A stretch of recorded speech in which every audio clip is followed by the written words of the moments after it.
walk with me. Blessed is he whose transgression is forgiven, whose sin is covered. Blessed is the man whom the I am imputeth not iniquity, in whose spirit there is no guile or deceit. When I kept silent, my bones waxed old through my roaring all the day long. For day and night thy hand was heavy upon me. My moisture is turned into drought of summer. Selah.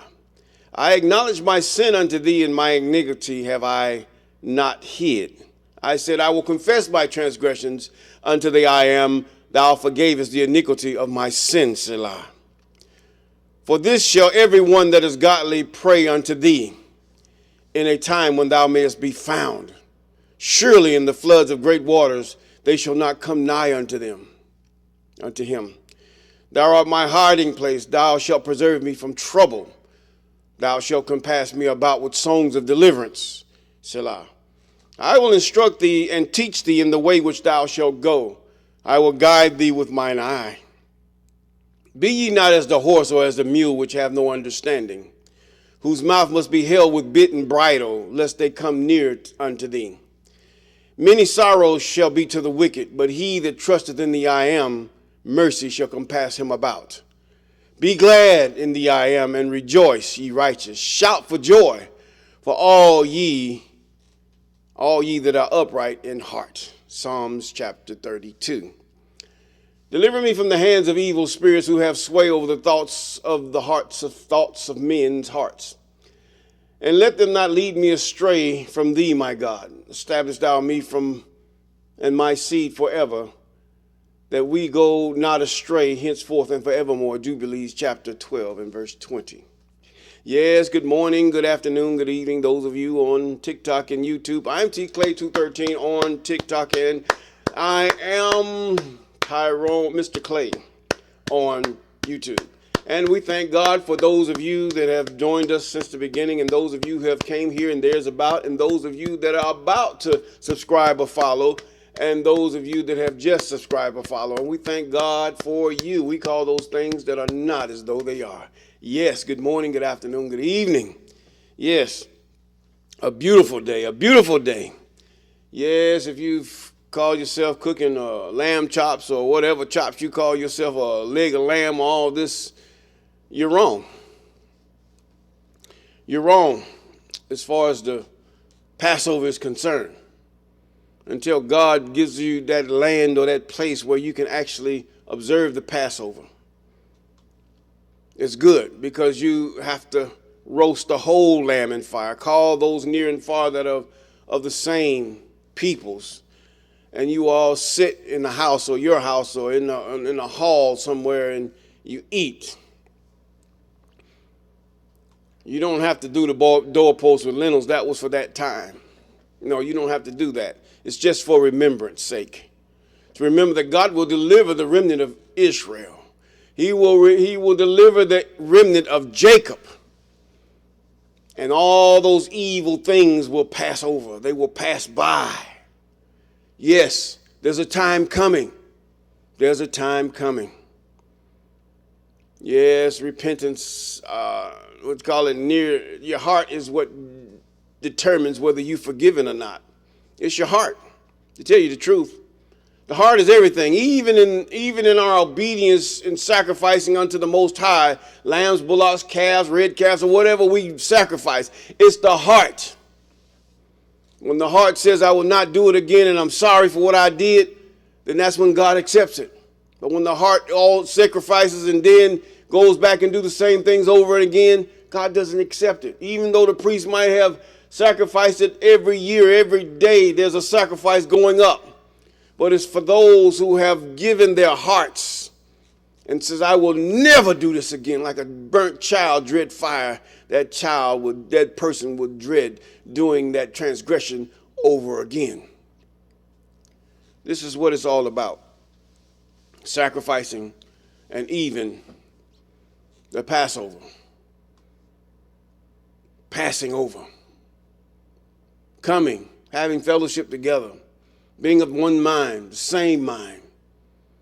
Not because I say I'm this and I say I'm that and this is that and that and this and you can't come over here because I don't like you and all this other stuff, or you too ghetto or whatever this is concerned. No, it doesn't. That's not it. The poor, the lame, the maimed, everything, come, partake. Do this thing. We're going to have a meal. But then when you sit in that hall or you sit in that place and you roast that lamb outside at evening, the third part of the evening, and you start roasting it until morning or until that time, until it's done. And here you pick off pieces and give everybody a piece of that meal, and you eat that lamb until all the meat is off of it. And then whatsoever left, you go somewhere and burn the whole lamb up. This is the way God said do it. You don't, if you can't do it, best not. This is why when they came out of captivity, the Babylonian captivity, they cried. They were so glad. They couldn't keep these things. It was hard.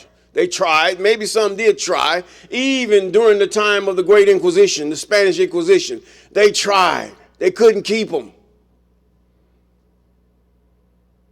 Either you were going to get infiltrated or they were going to bust through your doors. One of your same Hebrew Israelite people will come and squeal or rat on you or whatever you would call it. Snitch. Because you're trying to worship your God. Oh, you just couldn't keep these things. Yes, it's best that you sit up there and you do those things before God as they're supposed to be done. Or we pray. We always pray.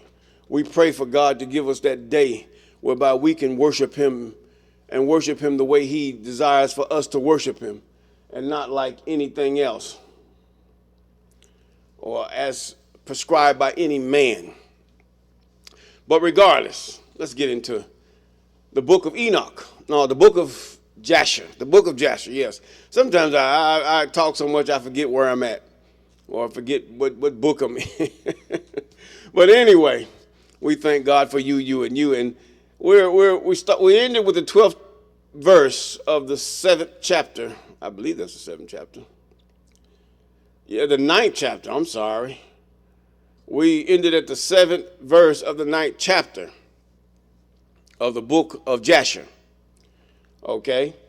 Now, we said that was the 8th, but it's the 9th. We went into the 9th somewhat. And now, after Abram's father hid him as a child to keep him from being killed by the king or the ruler, which was Nimrod. He was Nimrod. That was the ruler then. And now in verse 13 of the 9th chapter of the book of Jasher, and Abram saw the sun shining upon the earth, and Abram said to himself, surely, now this sun shines upon the earth is God. You have some today that even worships the sun. Okay. Paganism. You're doing what you see. Now see, this is the sense in what we call God. Now this is why God had blessed him. And then he went and said, the earth is God, and in him will I serve. And Abraham served the sun that day, and he prayed to him. And when evening came, the sun set as usual. And Abraham said within himself, surely this cannot be God. He keep leaving me. Yes. Okay. Verse 15. And Abram still continued to speak within himself, who is he who made the heavens and the earth? In other words, he said, oh, here's one clue. This entity makes things. Okay. Created upon the earth. Where is he? And that night darkened over him, and he lifted up his eyes toward the west, north, south, and east, and he saw the sun had vanished from the earth, and the day became dark. Yes. And Abram saw the stars and moons before him, and he surely said, this is God who created the whole earth as well as man.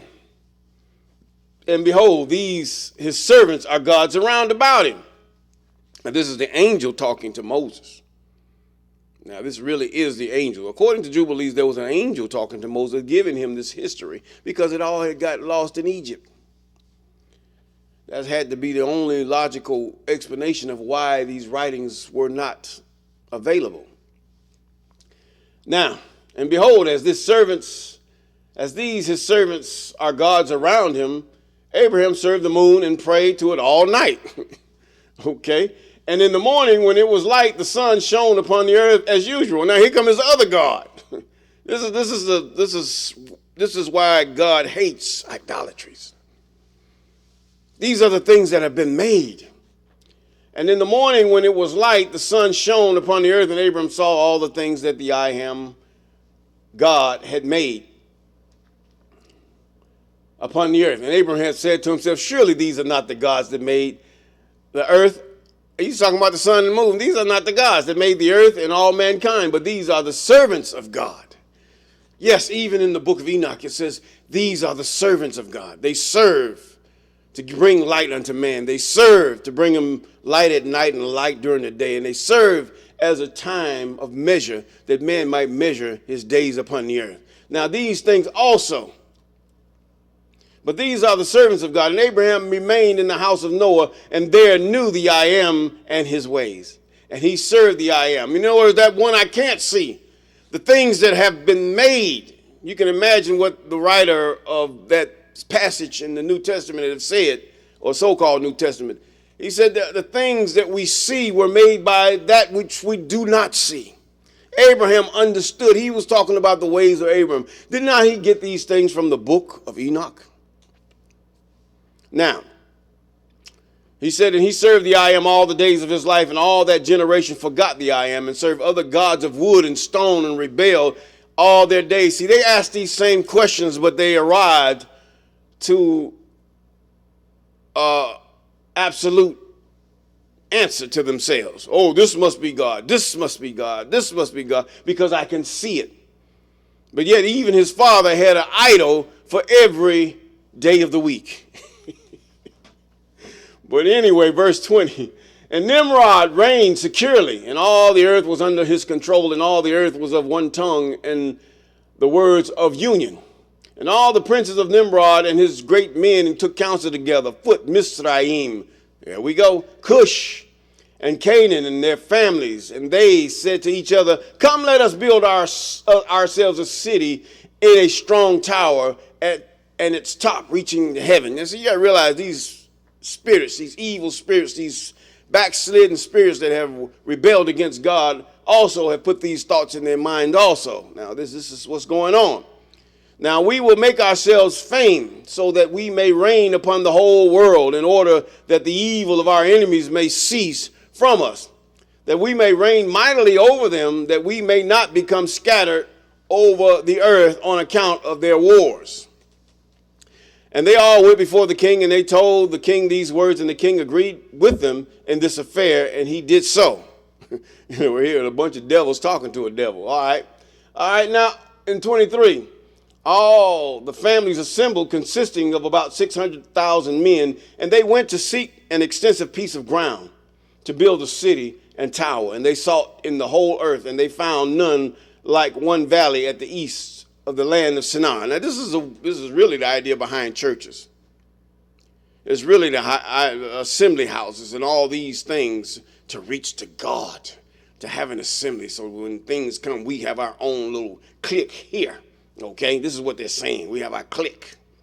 All right, now, about 2 days' walk, and they journeyed there, and they dwelt there. And they began to make bricks and burn fires to build the city and the tower that they had imagined to complete.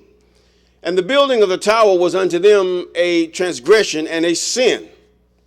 And they began to build it, and while as they were building against the I am God of heaven, they imagined in their hearts to war against him and to ascend into heaven. This is the reason why the rich does the things that they do. Because they gather men unto them that have basic knowledge or knowledge of different things, and they want to fight the God of heaven because money is the God that they serve. Money have bought men that they may exact all their imagination upon mankind. So therefore they listening to the images and the spirits that have sway over the thoughts of men's hearts. And they do not know these are not their thinking. This is the thinking of evil beings. Even those in government are of the same mind. Now, 26. And all these people and all the family divided themselves in three parts. The first said, we will ascend into heaven and fight against him. The second said, we will ascend to heaven and place our own gods there. In other words, some of us even go to outer space. Some of them went to outer space. Oh, we're going to set our gods up in outer space. They're going to be higher than God. Yes. Or we're going to get so much fame that the people worship us. We're going to reach God through the people. We're going to have them worship us so much that their praise is going to reach to God, and we're going to be better than God because we have assembled all the people into our churches. We have assembled all the people into our houses of ill repute, and we've assembled them into our music cathedrals and all these other things that we do because devils are talking to devils, swaying the minds of men's hearts to turn against God. You're not better than God, and you can never be better than God. Money is really the chief rule of all of it. And it says now, and the third part said, we will ascend to heaven and smite them with bows and spears. And God knew all their works and all their evil thoughts. And he saw the city and the tower which they were building. Is not this the same scenario of Eve being tempted in the garden? She saw that it would make one like God. It would make them better than God. She saw that it was good for fruit and would make us look good. Yes. So she ate. So they partook. And when they began building, they built themselves a great city, very high, strong tower. And on account of its height, the mortar and bricks did not reach the builders in their ascent to it, until those who went up had completed a full year. And after that, they reached to the builders and gave them the mortar and the bricks. And it was thus done. This thing was tall, but not as tall as the buildings we have today. And behold, these ascended and the others descended the whole day. If a brick should fall from their hands and get broken, they would all weep over it. Now, this is the swaying of devils. They know who God was. Throughout all time, not only Noah taught his children taught their children, who's supposed to have taught their children. This is the reason why the family is broken up. Did you not know this is the auspices of Satan's? The family is broken up because the children are not taught. The reason why you have the mindset that you have today against the Most High is because you were not taught. And this is why we suffer. Deuteronomy means remember. The law, statutes, commandments, and ordinances, even the commandments of our most holy and precious God. Now, and behold, these ascended as others descended. They would cry. They would weep over one brick. And if a man fell and died, none of them would look at him. In other words, the brick was more holier than the man. The brick was more precious than the man. Verse 29, and the I Am knew their thoughts, and it came to pass when they were building, they cast the arrows toward the heavens, and all the arrows fell upon and filled them filled with blood. And when they saw them, they said to each other, surely we have slain all those that are in heaven. I'm sure even, he says, the heathen rage. And he's in Psalms chapter 2. He said the I Am shall laugh at them and hold them in derision. They do as elect the same way. Yes. And they built the tower and the city, and they did this thing daily until many days and years were elapsed.